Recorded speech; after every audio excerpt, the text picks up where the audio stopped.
character. The main things I want to point out is what's the best thing about them and what's the worst thing about them. Don't Mary Sue your characters, that's a popular fan fiction term.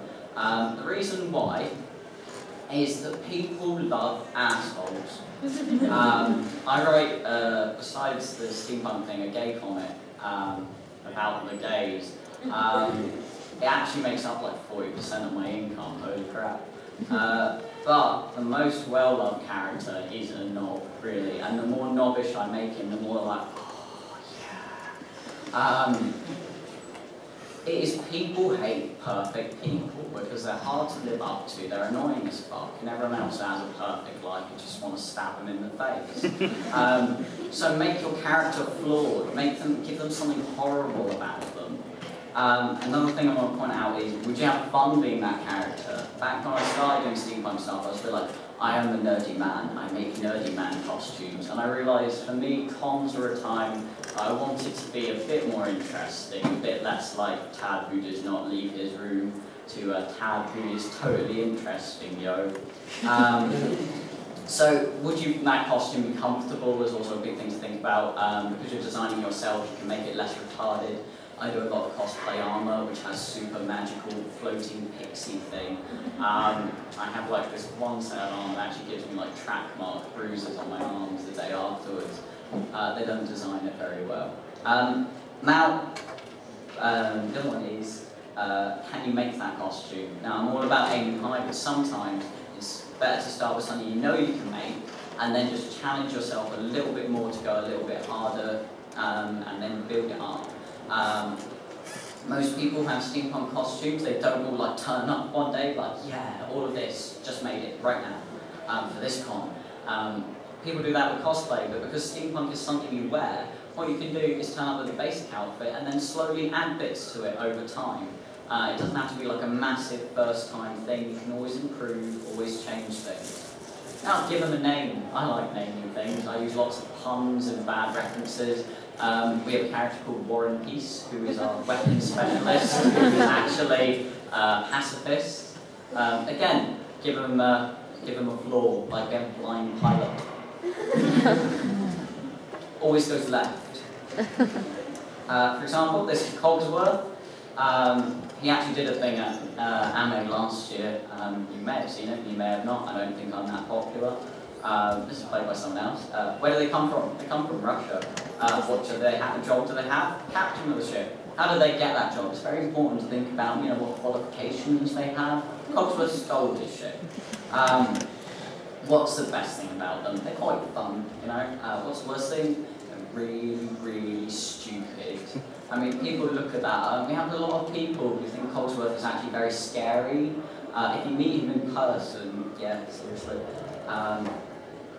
What's special about them? They're a clockwork cyborg with a human soul. That sounds pretty special, but yeah. The main idea behind Cogsworth was we wanted to make a steampunk mecha. And then he popped out. Yeah, not really what we were getting for. It was going to be like a big tankard thing, and they'll be like, that would be really hard to wear. Let's just do a face mask. What's our favourite colour? Red for Russia. How do they talk? High voice, Russian accent, all that stuff. Comfort is a must. Those things look cool and look pretty fun to wear for 10 minutes. Right, let's talk about where you get things from, because that's important. Right, this is about clothing, shoes, accessory things, charity shops. So there's a lot of charity shops going. Car boot sales. Yeah, they're great. I get my hat collection from car boot sales. Also, my dad goes around antique places quite a lot. I actually have an honest-to-God sombrero, like this big, it's blue, it's got like all of the gold bits and all that. It's not particularly steampunk, but I have a sombrero, guys. You can buy online. eBay's pretty good. The only unfortunate thing about buying online is the second you put steampunk in front of something, it becomes like $10 million. Now on eBay, I love eBay. Most of my job is actually figuring out what stuff is actually cool to be able to look on eBay and find it. Regular fashion stores. My wardrobe consists of Primark waistcoats where I've changed the buttons for like vintage ones instead. Yep. Far better than Next waistcoats. They last so much longer. Next, yeah. Better. They're just so much better.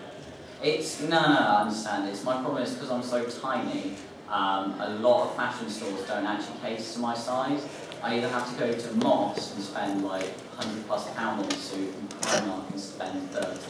And there are shirts as well. There's nowhere else with doing shirts where you can put footprints on them. Oh, right, yeah. I found a lot of my shirts are actually charity shop ones because you can go in and find all the weird colours that no one likes anymore. But yeah, this sort of stuff is coming back in. So yeah, Next is pretty good. Low range fashion shawls, peacocks as well, though for me they're normally too big for me. My actual chest measurement is something like 30. Yeah. You can also make things yourself. A lot of you are cosplayers. Sorry, yeah, you had a comment? If you've got a lot of money and no time, All Saints, pretty much everything in it is steampunk. All Saints. You've seen the Camden All Saints store. It's covered with Singer's sewing machines now. Walk past that like, fucking waste. The one in Glasgow is the same, but the one in Aberdeen doesn't. Yes. For the gents, if possible, go to a bridal store. Yeah, bridal store's very good, especially bridal store near me recently had a top hat sale. Yeah. Yeah, you can make things yourself, and also you can commission things. So there are a lot of like cosplay commissioners. I'm booked up to November. Don't bother with me. This isn't a self-plug. But a lot of them. But if you can send them like pictures of the sort of stuff you want, they can buy things for you. Right, hats. Top hats, bowler hats. Key sort of little tip with bowler hats is in the States they're actually called derby hats, which means if you type in derby hat, they're about half the price. Mini top hats, also large sun hats. I think a lot of girls forget that you can get like big old sun hats and put like birds of prey on them, all this kind of stuff. So like, I think I was told recently about a Laugh event when they had like the silly hat race and all these people had made the biggest hats possible and they had to like run a like relay in them. That sounds amazing, but potentially very dangerous. Online tends to be the best place because you get exactly what you're looking for, however you can't really try things on, and they tend to be more expensive online. Also, car boot sales, love car boot sales. Charity shops, also very good. Military surplus stores. I do find with a lot of steampunk, it's very much about anarchy and space, and sky pirates and sky fish and sky tigers. So it'd be nice to see some like organised military style steampunk stuff. I know that'd be quite cool. I ain't gonna bother doing that because I'm not good at being a nice person. Right, cogs and gears, one of the hardest things to actually get. Here's some ideas, like you can get mixed bags of old ones from eBay and Etsy. The other thing you can do is break apart things which have gears, so like clocks and watches and things. The problem is watch gears are absolutely tiny, which means they're not really good for putting on costumes and things. Grandfather clocks, but the thing is I feel really sad when I do that. I'm a bit like I'm destroying a bit of life. So what I do is Maplins sell plastic cogs, which are like this big, and you can paint them up nice, and they actually look pretty alright. But also remember, you can accessorize with more things than just cogs. For example, I've got a couple of characters that's just done with military buttons. That's really good. Keys, springs, anything with your character. For example, I've heard people talk about cartographers, as in map readers. If you've got like a navigator on your sky ship. You can have like lots of little maps. I once designed a costume where someone was a fairy catcher, so I had like all of these jars of fairies and all this kind of thing. Just so you know, we can look for car boot sales. I always find a lot of places that car boots sell old watches and bags of cars. Much cheaper than eBay and Etsy. Yeah, definitely. I haven't been to a car boot sale in years though, because I don't have a car. It's kind of required. Yeah, sorry, quick. Meccano, yes, of course. I was just going to say as well, my parents have a local auction and they've got some Yeah, I mean, there are lots of places just finding, you can't find sustainable sources, is my experience. Yeah, weapons and guns, because we're horribly aggressive people. Sorry guys, what's on after me? Perrin! Hi Perrin. What are you talking about? Games. Games, cool. Stay for that guys. I'll be quick then, sorry. Weapons and guns, toy stores, Poundland. I love Poundland. Also, Nerf guns. People love Nerf guns. You can take them to cons, keep the Nerf stuff in, and still fire it. I haven't seen anyone with a bubble gun yet, though. Someone do a bubble gun, seriously. So it's a bit like, I attack you with my bubble rays. Car boot sales again. Here's some examples of costumes I've done with lots of stuff in different places. For example, the dynamite is sticks of dowels painted with like a bit of string in the top. The clock from a charity shop. Welder's goggles just painted up. The magpie on top of that hat just came from a prop supplier. All of the buttons and crap down the side of the face, eBay. Metallic buttons, metal buttons, military buttons. Those are your keywords. Find those. Job lock. That gun came from a toy store. It was like £3. This is Dr. Mechanic. That's some Macklin's cogs painted on the front, and some medical tubing because our friend Timber, his mum's a nurse.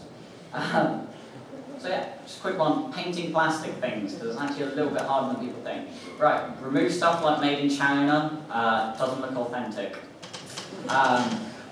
Using sandpaper or something, then use sandpaper to make the plastic less sort of shiny, because plastic hates everything and water slides off of it, so paint is very hard to get onto it. Doing that keys the paint to the surface.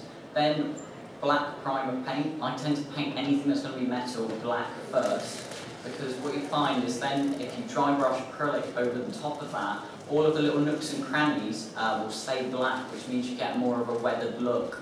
And because you're going for like an old Victorian style, that's what you're aiming for. It looks a little bit more realistic.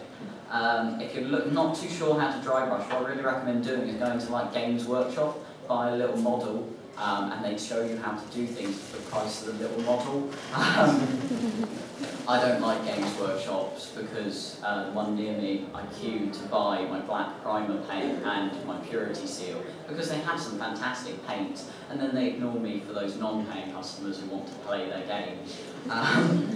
And I'm too polite to be like, excuse me, could I give you some money please?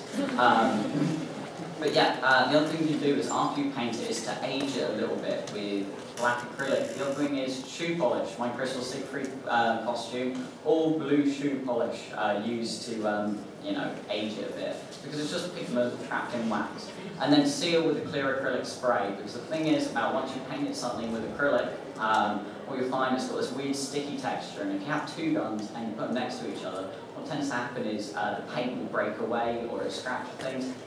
Quick spray of seal will make it better. And that's pretty much the end. Last bit of advice, have fucking fun with it, guys, because it's about dressing in silly costumes. Right, thank you very much.